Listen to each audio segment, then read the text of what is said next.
और news top 9 दिखाया उससे पहले इस वक्त एक बड़ी खबर आ रही है। उत्तरी ईरान के बाबोल में धमाका हुआ है। इजरायल पर ईरान पर हमले का शक है। सीज फायर तोड़े जाने की आशंका है।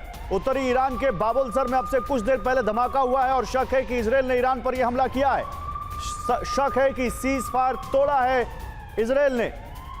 मनीष झा हमारे साथ जुड़े हुए। मनीष, सीज फायर तोड़ा गया है ऐसी आशंका जताई जा रही है इजरायल की तरफ से, क्योंकि ईरान में एक धमाका सुना गया है उत्तरी ईरान के बाबोल में। कैसे देखें इसको? कोई जानकारी आपके पास इसकी? देखिए, इजरायल के प्रधानमंत्री ऑफिस ने पूरी टाइमलाइन दी है कि कब किसने अटैक किया, किसने सीज फायर का वायलेशन किया। जो आखिरी अटैक इजरायल की तरफ से हुआ था वो भारतीय समयानुसार 1 बजे जब ईरान ने अपने मिसाइल अटैक किए जिसको इंटरसेप्ट कर लिया गया था। उसके जवाबी कार्रवाई के तहत इजरायली फाइटर जेट यहाँ से गए थे और उन्होंने तेहरान में और कई दूसरी जगह पर अटैक किया था। हो सकता है कि बाबुल सर की घटना जो है वो उसी समय के अटैक से संबंधित हो जिसकी इंफॉर्मेशन अब आ रही हो। कम से कम इजरायल के प्रधानमंत्री कार्यालय जो बता रही है उसके मुताबिक तो यही लगता है। और ऐसी स्थिति में जैसा कि ट्रंप कह रहे थे कि दोनों ने सीज फायर का वायलेशन किया, ईरान ने भी किया, इजरायल भी किया, लेकिन ट्रंप ने यह भी कहा था इजरायल को कि आपके फाइटर जेट जो गए हुए हैं उन सबको वापस लाओ, जो बम लेकर गए हो उसको मत गिराना, उसको वापस लेके आओ। तो हो सकता है कि लौटते समय उन्होंने एक आध दो बम गिरा भी दिए हो, एक आध दो स्ट्राइक कर भी दिए हो।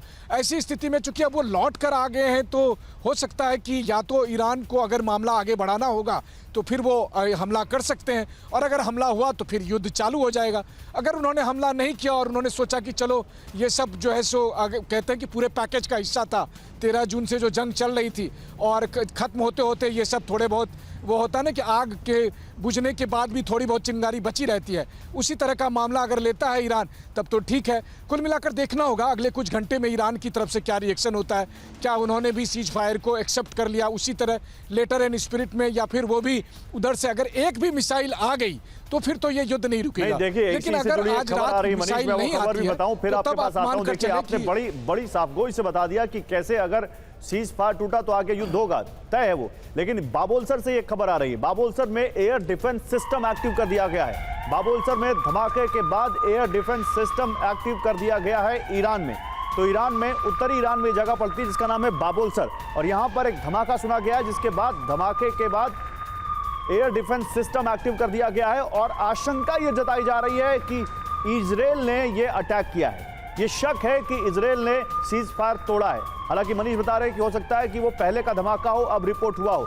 मनीष, लेकिन एक बात तो तय है कि अगर ईरान ने एक भी मिसाइल दागी या ईरान की तरफ से कुछ भी अब होता है, क्योंकि आप बता रहे हैं कि अभी आप बता रहे थे 5 बजे, तो मैं मानता हूं कि करीब 3-4 घंटे हो गए जब ईरान की तरफ से इजरायल में मिसाइल नहीं आई है। लेकिन अगर एक भी मिसाइल ईरान की तरफ से इजरायल में आती है तब तो यह तय है कि सीज फायर कहीं नहीं रहा, फिर तो सीज फायर गया।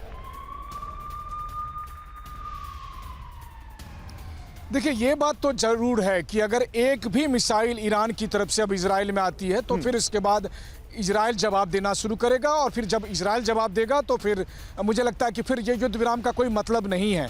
लेकिन जिस तरह से ट्रंप ने बड़ी सुंदर भाषा का इस्तेमाल किया, मतलब मैं कहता हूं कि पूरी बनारसी अंदाज में जैसे उन्होंने जो बात कही है ट्रंप ने नेतन्याहू को लेकर या ईरान को लेकर, उसके बाद तो मुझे लगता नहीं है कि अभी फिलहाल ये युद्ध दोनों मुल्क में से कोई चाहेंगे। और अच्छा भी है, देखिए, चिकनी चुपड़ी बातें करें और उसके बाद वर्ल्ड वॉर 2 हो जाए, जैसा हमने देखा था कि हिटलर, स्टालिन और चर्चिल ने बात की थी और उसके बाद वर्ल्ड वॉर 2 हो गया था। बड़ी मीठी मीठी बातें उसमें हुई थी। उसकी तुलना में अगर ट्रंप अपने अंदाज में, पूरे बनारसी अंदाज में अगर बात करते हैं और उसके बाद युद्ध रुक जाती है तो अच्छी बात है, इसमें कोई दो राय नहीं है। लेकिन हाँ, अगले कुछ घंटे बहुत क्रूशियल है। वो इसलिए क्योंकि देखिए, ईरान और इजरायल के बीच बड़ा अजीब सा चीज है। भारत के समय के अनुसार सुबह 9:30 बजे का वक्त था। सीज फायर का उससे 2 मिनट पहले ईरान की तरफ से मिसाइल आई जिसके जी बिल्कुल मनीष, आपसे आगे जानकारी लेंगे, लेकिन फिलहाल बहुत शुक्रिया आपका इन तमाम जानकारियों के लिए। इसी बीच एक और बड़ी खबर है, नेतन्याहू से बातचीत के बाद ट्रंप का नया बयान आया है। मध्य पूर्व में एक नया सवेरा शुरू हुआ है, ये कहा ट्रंप ने, जिसका जिक्र अभी मनीष झा कर रहे थे। इजरायल को शांत करना होगा, इजरायल ने हमले को सीमित करने की घोषणा की है, ये ट्रंप का बयान है। सीज फायर उल्लंघन से नाराज थे ट्रंप और उन्होंने तो यहां तक कह दिया था कि मैं इजरायल से बहुत नाराज हूं। इसी बीच ट्रंप का पुतिन पर एक बड़ा बयान, पुतिन ने ईरान पर मदद की पेशकश की, ये ट्रंप ने कहा है। ट्रंप ने पेशकश ठुकराने का दावा किया। ट्रंप ने पुतिन से कहा, मुझे ईरान के लिए नहीं, आपके लिए मदद चाहिए।